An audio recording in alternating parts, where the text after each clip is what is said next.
ណាសូមក្រាបនមស្ការថ្វាយបង្គំចំពោះប្រជុំ3នៃបត្រៃរតន៍គឺមានព្រះពុទ្ធរតនៈ1ព្រះធម្មរតនៈ1ព្រះសង្ឃរតនៈ1ដោយសេចក្តីគោរពកោតក្រែងជ្រះថ្លាខ្ពង់ខ្ពស់លលោមថ្ងៃទី3ខែមិនិនាឆ្នាំ2026ថ្ងៃនេះខ្ញុំគណៈអាត្មានឹងថតអំពីសកម្មភាពកសាងចាក់សាបកន្លែងមេនបាទហើយនឹងជូនណាបច្ច័យយាយតាសង្កទានទៀតណាបាទហើយក្នុងនោះផងដែរសម្រាប់ផ្ដើមកសាងនៅកន្លែងបូជាសពនេះគឺដឹកនាំដោយញោមឈិនភូនសុកញោមសួរស្រីង៉ែតបាទគាត់បានរៀបអង្គាសបច្ច័យដើម្បីកសាងបន្តបាទអរគុណចំពោះញោមស្រីម្ចាស់សទ្ធាបាទអរគុណញោមណាថាកែស៊ីម៉ង់បងណាញោមសាំងសែមអ្នកស្រីសានខុំនិងស្វាមីព្រមទាំងកូនបានប្រគេនបច្ច័យមកខ្ញុំគណៈអាត្មាចំនួន$2,900ចូលចង្ហាន់$100ប្រគេនលោកនេនក្នុងមួយអង្គ$20ហើយខ្ញុំគណៈអាត្មា$50ទាំងបាទនេះគឺក្នុងការកសាងកន្លែងមេនកន្លែងបូជាសពបងពីដើមអាត្មាគិតជាមួយញោមសួរស្រីង៉ែតនិងញោមឈិនគិតថាធ្វើតែបោះទៅ300ការ៉េទេញោមដល់ពេលចុះធ្វើគណៈកម្មការចាគាត់ថាលោកគ្រូដាក់ឲ្យមិនដែរទៅបានស្អាតផុតរោងអាចាស់នេះទៅអញ្ចឹងទៅក៏ឡើងដល់500ការ៉េជាងបងហើយឈ្នួលជាងកាលគិតមុនថា$900ដល់ពេលឡើង500ការ៉េជាងជិត600ការ៉េក៏ឈ្នួលជាងឡើង$1,500បងប្រហែលជាខ្វះខាតហើយញោមសំង10តោនណាបងសំង10តោនមកទិញមកហើយបងអរគុណញោមសាំងសែមនិងញោមស្រីសានសុខុមនិងស្វាមីព្រមទាំងកូនចៅរស់នៅសហរដ្ឋអាមេរិកសោកន្លែងណាប្រគេន$2,900ចូលចង្ហាន់$100ខ្ញុំកណាប្រគេនខ្ញុំកណាអាត្មា$50លោកនេនក្នុងមួយអង្គ$20ទី2គឺញោមឈិនភូនសុកនិងកូនចៅប្រុសស្រី$200ទី3ញោមសួរស្រីង៉ែតនិងកូនចៅប្រុសស្រីនៅសោកន្លែងណាសហរដ្ឋអាមេរិក$300ទី4ញោមរងរតផែវចូលចង្ហាន់$50ចាក់សាប$50ស្មើនឹង$100ទី5ញោមឆៃវណ្ណា$100ចាក់សាបនិងចង្ហាន់ទី6ញោមសំផៃសំសិទ្ធនិងកូនចៅប្រុសស្រី$100ទី7កូនលោកតាសំចិត្តឈ្មោះភេត្រីជួនប្រគេន$100ហើយប្រគេនខ្ញុំគណៈអាត្មា$50សម្រាប់មើលចេតិយថែរក្សាចេតិយទាំងខាងពិតនៅក្នុងវត្តព្រៃពោះអាត្មាថែរក្សាជួសជុលទាំងអស់ញោមណាបងអរគុណបងដែលបានប្រគេនបច្ច័យ4ខ្ញុំគណៈអាត្មា$50បងទី8ញោមសាមេតពុនកើតនិងកូនចៅ$50ញោមស្រីខឹមថងសម្បូរនិងកូនចៅ$50ញោមណារីឡែននិងកូនចៅប្រុសស្រី$50ណាញោមពួយធឿននិងកូនចៅប្រុសស្រី$40ញោមសំរងនុកណយនិងកូនចៅប្រុសស្រី$40ញោមសំផានភួង ចូលចាក់ដីចំនួន$30ស្មើនឹង6 ឡានញោមសំផានក៏ប្រកេនធ្លាប់ប្រកេនវ៉ែនតាអាត្មាណាប៉ស្គាល់ហើយញោមណាប៉ញោមសំអាតនឹងកូនចៅប្រុសស្រី$30ញោមអៀងសុភាពភូនសុកនឹងកូនចៅប្រុសស្រី$30ញោមរ៉ាត់មីគីភូនសុកនឹងកូនចៅប្រុសស្រី$30ញោមសំផានរួងនឹងកូនចៅប្រុសស្រី$30ញោមសំអានអូនអិននឹងកូនចៅប្រុសស្រី$30ញោមសារឿនមួយនឹងកូនចៅប្រុសស្រី$25ញោមសាវ័យភូនសុកនឹងកូនចៅប្រុសស្រី$20ញោមសុកថាត់នឹងកូនចៅប្រុសស្រី$20ញោមសុកសិនឌីនឹងកូនចៅប្រុសស្រី$20ញោមណាផល្លានឹងកូនចៅ$20ញោមអានុងផែវនឹងកូនចៅ$20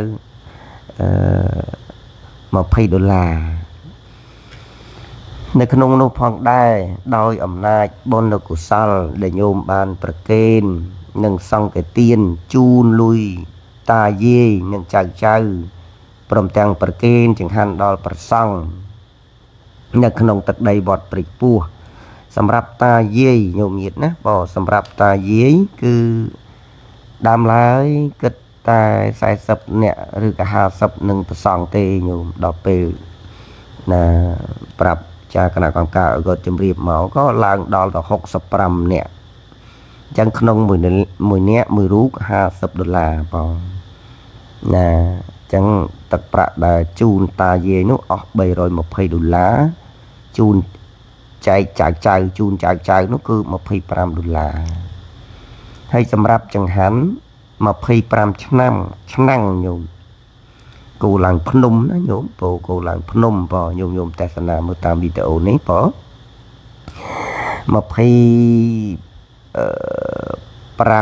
ឆ្នាំហើយអាត្មាឲ្យខាងចុងភៅនោះក៏ទិញផ្លែឈើទិញភេសជ្ជៈនិងទិញសាច់បន្ថែមបងណាទិញសាច់បន្ថែមនឹងអស់$100ទៀតណាបងដល់បន្ថែមទៀតបងណានឹងភេសជ្ជៈថែមទៀតហើយសរុបទៅសម្រាប់ភេសជ្ជៈផ្លែឈើចង្ហាន់និងគោឡើងភ្នំហ្នឹងក៏20អត់ស្មើអស់ទឹកប្រាក់$400បាទអញ្ចឹងសម្រាប់ប្រាក់ដែលញោមឈិនប្រមូលបាននិងញោមសួស្រីង៉ែតប្រមូលបាននោះគាត់ផ្ញើមក2ដងម្ដងនោះ$2500បងហើយក្រោយទៀតណាគាត់ផ្ញើមកក្រោយទៀតតែនៅក្រោយមួយទៀតនឹងមិនទាន់អស់ទេប៉ុន្តែសរុបទៅទាំងគាត់ប្រមូលបានថវិកានោះគឺជាង$4000$4000ជាងណាញោមណា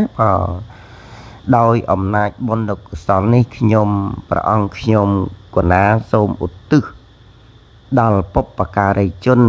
មានមេត្តាបិតាជាដូនជាតាដែលបានចែកឋានទៅទោះបីយូរយារហើយក្តីទៀតឬក៏ណាទៅនឹងចែកឋានថ្មីបុណ្យកុសលនេះក៏សូមឧទ្ទិសជូនញោមស្រីឆិលធុចក៏ញោមស្រីឆិលធុចព្រមទាំងញាតិកា7សន្តានចឹងបុណ្យកុសលនេះខ្ញុំព្រះអង្គខ្ញុំគណៈអាត្មាតំណាងព្រះសង្ឃលោកអាចារ្យនិងគណៈកម្មការសូមជូនបុណ្យដល់ញាតិកាទាំង7សន្តានអ៊ីទាំងណូទានណាំងញាតិណាំងហោនតុសុគតាហោនតុញាតិយោរីផតទាននេះសូមឧទ្ទិសដល់ញាតិទាំងឡាយសូមញាតិទាំងឡាយបានដល់នៅសេចក្តីសុខចុះសូមអនុមោទនីទានដល់កន្លែងនេះញោមញាតិប្រុសស្រីទានដែលខ្ញុំគណៈអាត្មាមិនបានជូនគាត់ផ្ទាល់ទេគឺទុកឲ្យគណៈកម្មការប្រធានគណៈកម្មការគាត់ជួយចែកជូនទាំងចៅទាំងញោមញាតិ លោកវិចារខ្លះគាត់មានបជនច្រើនអត់បានមកតែផ្ញើញោមផ្ញើដូចចាស់ព្រឹទ្ធាចារ្យគាត់អ្នកអត់អ្នកខ្សត់អីចឹងទៅក៏ផ្ញើ5រៀលដែរបងណាផ្ញើអរគុណណាស់សន្តានចិត្តញោមទាំងអស់ទៀតបងនៅសល់កន្លែងណាតែងតែណាផ្ដួចផ្ដើមជួយទំនុកបំរុងហើយខ្ញុំកណាអាត្មាសូមអព្យាស្រ័យអភ័យទោសញោមផងណាក៏បអាត្មាបញ្ចេញវីដេអូសកម្មភាពដែលចែកលុយក្តីជូនលុយក្តីប្រគេនលុយក្តីនិងចុះកសាងថ្មីក្តីមិនទាន់ដោយសារអាត្មាហ្នឹងរយៈពេលប្រហែលថ្ងៃ4-5ថ្ងៃនេះជាប់រហូតញោមហើយព្រឹកមិញនេះអាត្មាតែជួយកោះសពនៅវត្តមួយឃ្លឿណាអញ្ចឹងទៅក៏ជាប់កម្មវិធីទ្រាំរួចម៉ោង12ដល់10ណាញោមបានមកដល់ហើយដល់ម៉ោង1ថ្ងៃមិននឹងញោមឈិនម៉ោង1យប់អាត្មាទេទៅសួរគាត់បញ្ជាក់អំពីញោមណាម្ចាស់សទ្ធាប្រកេនបច្ច័យញោមសុខុមបងញោមសុខុមថៅកែស៊ីម៉ងណាបងគាត់ប្រកេនទាំងគ្រួ$400សម្រាប់ប៊ូឡានធំខ្សាច់$400សម្រាប់ប៊ូឡានធំបងឡានធំ30តោនញោមគឺ$1,400ដល់ហើយគ្រូទាំងខ្សាច់អស់$800ញោមបងហើយស៊ីម៉ង10តោននោះគឺ$850បងហើយថ្លៃជាងគឺ$900គាត់ប្រកេនមកអស់ហើយញោមសម្រាប់ស៊ីម៉ង10តោនខ្សាច់មួយឡានធំគ្រូមួយឡានធំនិងឈ្នួលជាង$900ប៉ុន្តែកាលនោះគិតទៅតែ300ក្រេទេញោមអធិស្ឋានប្រហែលជាខ្វះដើម្បីបន្តទៅទៀតហើយឈ្នួលជាងត្រូវអស់$1,500បងអញ្ចឹងសង្ឃឹមថាញោមប្រុសស្រីទៀតណាសូមណា